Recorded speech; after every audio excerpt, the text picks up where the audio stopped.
Say you got a 2017 Malibu and the rear suspension is making a knock noise. What seems to be going on, and this is the rear spindle, knuckle, whatever you want to call it, there's a lower spherical bushing that wears out. Gets a little play and it starts knocking and banging, and of course that's not a good thing to have some noise. That means something's moving, which could cause tire wear.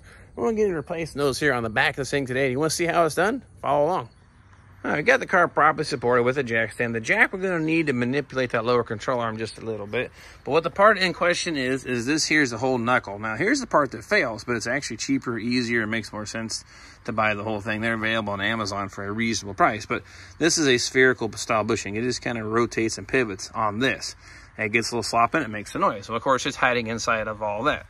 Tool-wise, 10mm socket, 21mm socket, 18mm socket, alignment drift, an extension. Now this, I've got some, I guess, electric impacts, makes life a little easier, but really could do it all by hand pretty easily just the same. But what we need to get to is this piece here. In order to do that, must remove the caliper, little retaining bolt here for the rotor, pull that out of the way, and then we'll start working on getting the things out. Now the thing about it, there's a couple bolts that are kind of hard to get to, but if you take it apart in the right sequence, you get a little more room to get in there. Now step one, go ahead and remove your ABS sensor here. You don't want that being still hooked up and pulling on this wire and damaging it. It's just a little 10mm head bolt here. Go ahead and remove that first. Now something else to keep in mind, these bolts are all different lengths. Well, some are the same, but like in particular, the 3 bearing bolts hold the bearing on are a little different length than the ones for the caliper. They look similar, but they are different. So be aware of that when laying your bolts out. Don't just throw them in a pile, keep them organized. Next thing we're gonna do is take these bolts loose, take the nuts off of them. And that gives a little more room, but this one here will get a little bit of a bind, but that's okay. Get the nut off there. Then actually, once you pop the lower one out down here, that'll actually free it up, and this will actually pull out by hand.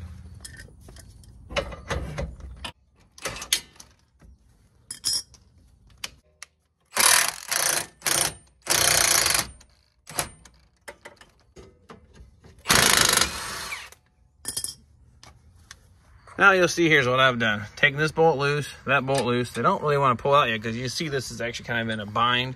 The back one back here, and it's still the same thing. And I got that bottom one completely out. It came out when I pulled the impact out. Now this pulled right out of there. And when you pull that loose, then these will actually work out when I got both my hands. But see here, it's actually coming loose. Now once you get this one out, then it'll take the bind out of that one. You can pull that bolt out. And once you get that pulled out of the way, pull the 2 caliper bolts here that hold the saddle on.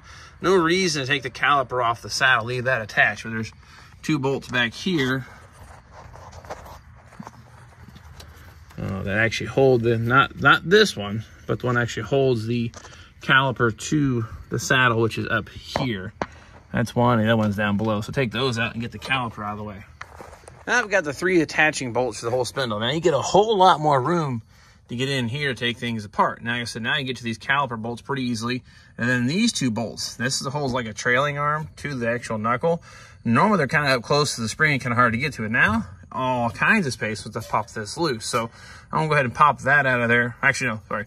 Pull the caliper off first, and then we'll do these 2 bolts here. Now I'm gonna pop the caliper bolts off the easy way. 18mm head socket. And now it's coming through here.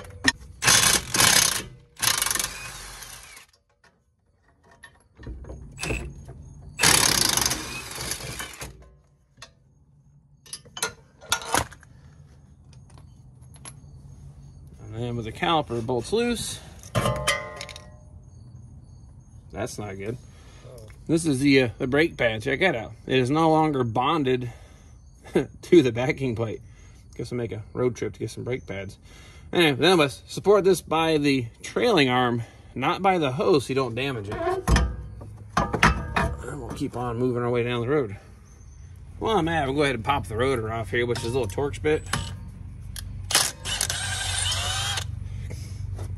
And that should come right off. Now all that's left for us to do is take the 2 bolts of that trailing arm out of here, and then we'll remove the bearing from the knuckle. All right, now that's been removed from our trailing arm. Spindle now has been removed. Now those are the 2 bolts that went through here into these big ears here. Now those are sitting right here. I kind of got the bolts laid out. Now these are the caliper retaining bolts. I want you to see something though.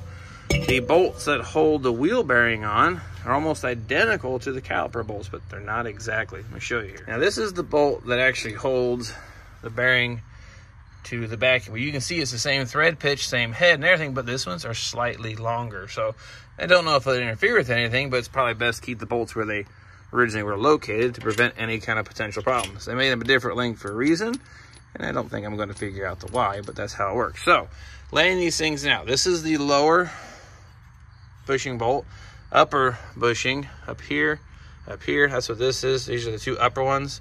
These are the two bolts that go through the trailing arm. And these are the two for the caliper saddle, 3 for the bearing, ABS sensor, and this is a little retaining bolt for the brake rotor. So that's all kind of laid out, kind of an orientation kind of where it goes. So in case you mix up your bolts or don't know where they go, figured I'd show that to you. But now those 3 bolts are out of there. We'll go ahead and pop this thing off of that, and we'll get the spindle changed out with a new one.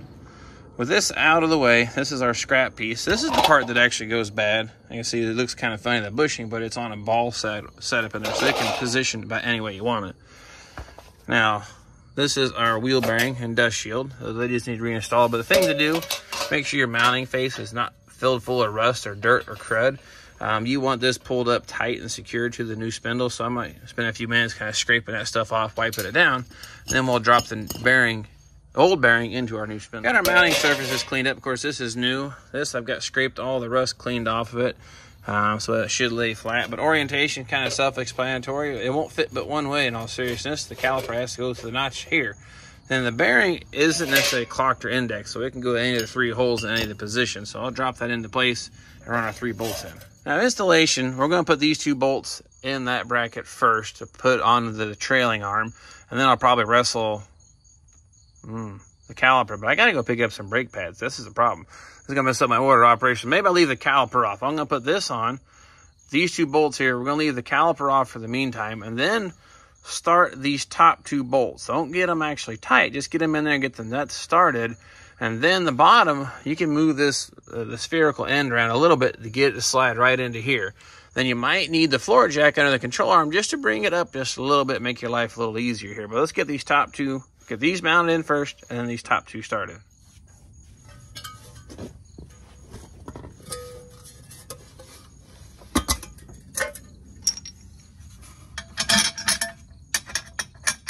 And the reason I'm doing these first, because then, like I said, you get a little more room to get in here and work. If it's where the factory location's at, it puts it right up here against the spring in that control arm. Kind of hard to get to the bolts to tighten them up. So it just makes your life a little easier.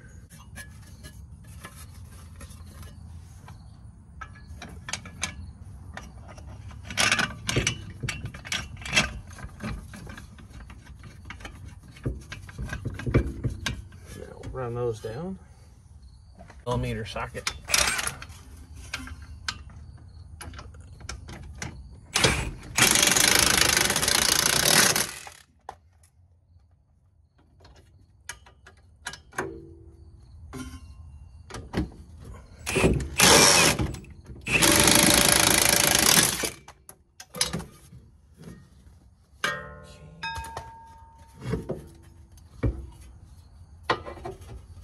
There's one back here. And the orientation, the bolt came in from this side, the nut was on the inside.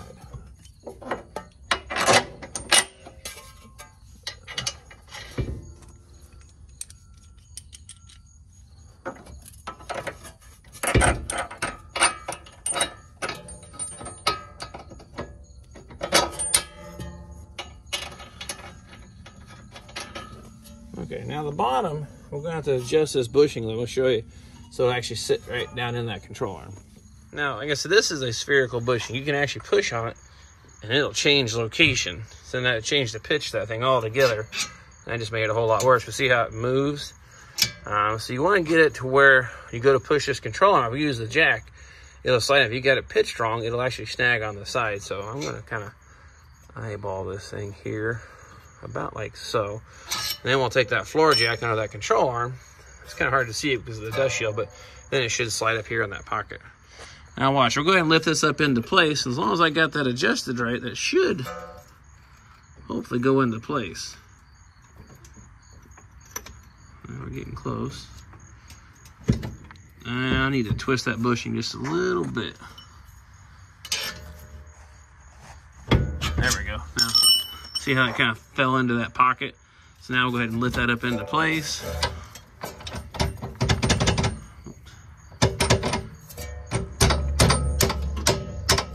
There we go. And now I should be able to get my alignment drift into place there, and we'll get that bolt put right through. Now what we're trying to do is get this like that. Now I should put that bolt right through, and then we'll be ready to put the rotor back on.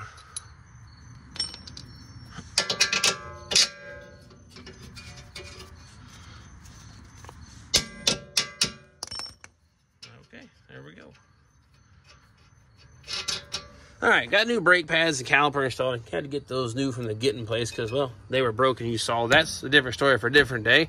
That was just something, a side effect that had to be done. Now, I left these bolts loose for a few reasons. It gives you a little more wiggle room to get things together, but one of the biggest things is this is a rubber bushing mounted in a steel sleeve. Well, that rubber has a certain amount of flex, and that's fine, but if we don't preload or have the suspension at ride height when we tighten this up, say I tighten this up now all the way down, well, then I lift this up, it's going to have a pre-twist on those bushings and cause premature early failure, which is fine if you want to keep doing more work for noises, but I don't. So what we're going to do, still got the jack under that lower control arm, we're going to lift it up, and you'll see to the point where it almost comes off that jack stand, and then I'll secure those 3 fasteners. All right, go ahead and take that up, and then we'll watch here.